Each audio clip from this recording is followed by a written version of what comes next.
General Barr, thank you for your testimony. And let me start by just saying thank you. You've had an extraordinarily successful legal career. You didn't have to take this job. And you stepped forward and answered the call yet again, knowing full well that you would be subject to the kind of slanderous treatment, the Kavanaugh treatment, that we have seen of senators impugning your integrity. And I, for one, am grateful that you answered that call and are leading the Department of Justice both with integrity and fidelity to law. That is what the nation rightly expects of our Attorney General, and I believe you are performing that very ably. I think this hearing today has been quite revealing to anyone watching it, although perhaps not for the reasons some of the Democratic senators intended.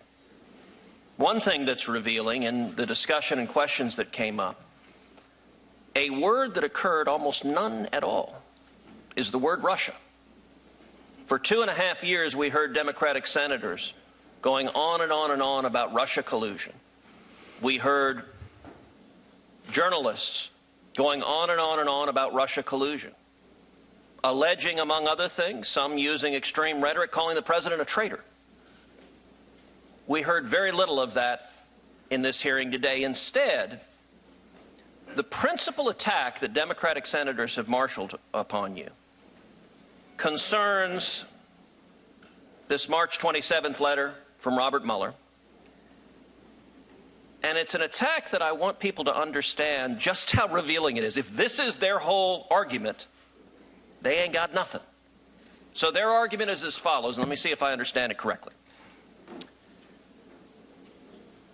You initially, when you received the Mueller report, released to Congress and the public a 4-page summary of the conclusions. Then on March 27th, Mr. Mueller asked you to release an additional 19 pages, the introduction and summary that he had drafted. And indeed, in the letter, what he says is, quote, I am requesting that you provide these materials to Congress and authorize their public release at this time. And the reason he says it is that to fully capture the context, nature, and substance of the office's work and conclusion. So you did not release those 19 pages at that time. Instead, a couple of weeks later, you released 448 pages, the entire report, which includes those 19 pages. Do I have that timeline correct? That's right. So their entire argument is, General Barr, you suppressed the 19 pages that are entirely public, that we have, that we can read, that they know every word of it. And their complaint is it was delayed a few weeks. And that was because of your decision not to release the report piecemeal, but rather to release those 19 pages along with the entire 448 pages produced by the special counsel. Yes. If that is their argument,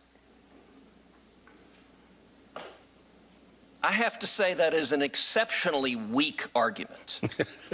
Because if you're hiding something, I'll tell you right now, General Barr, you're doing a very lousy job of hiding it. Because the thing that they're suggesting you hid, you released to Congress and the American people. And so if anyone wants to know what's in those 19 pages that are being so breathlessly, oh, Bob Mueller said release the 19 pages. You did. You did it a couple of weeks later. But we can read every word of the 19 pages along with the full report. In your judgment, was the Mueller report thorough? Yes. Did they expend enormous time, energy, and resources investigating and producing that report? Yes.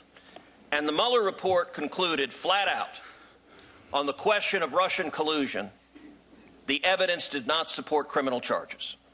That's right. And indeed, the Mueller report, if I have these stats right, was compiled by 19 lawyers who were on the team, approximately 40 FBI agents, intelligence analysts, forensic accountants, and professional staff. The special counsel issued more than 2,800 subpoenas, nearly 500 search warrants, more than 230 orders for communication records, almost 50 orders authorizing the use of pen registers, 13 requests to foreign government for evidence, and interviewed approximately 500 witnesses. Is that correct? That's right.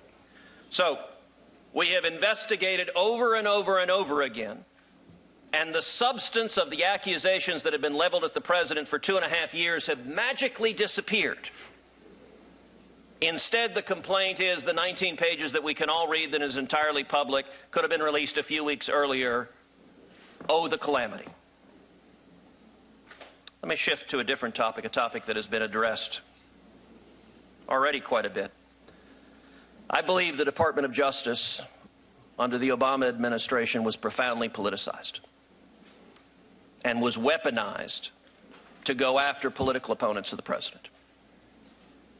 If that is the case, would you agree that politicizing the Department of Justice and weaponizing it to go after your political opponents is an abuse of power? I think it's an abuse of power regardless of who does it. Of course. Yeah. To the best of your knowledge, when did surveillance of the Trump campaign begin?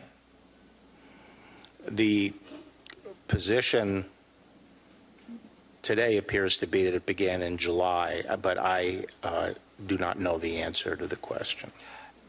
It is an unusual thing, is it not, for the Department of Justice to be investigating a candidate for president, particularly a candidate from the opposing party of the party in power? Yes. Do we know if the Obama administration investigated any other candidates running for president? I don't know. Do we know if they wiretapped any other? I guess they were investigating Hillary Clinton for the email. Do we know if there were wiretaps? I don't know. Do we know if there were efforts to send investigators in wearing a wire? I don't know. So, General Barr, I would urge, you have had remarkable transparency. You promised this committee you would with regard to the Mueller report. You promised this committee and the American people you would release the Mueller report publicly. You have released the report. Anyone can read it. It's right here. I appreciate that transparency. I would ask you to bring the same transparency to this line of questioning about whether and the extent to which the previous administration politicized the Department of Justice, targeted their political rivals, and used law enforcement and intelligence assets to surveil them improperly.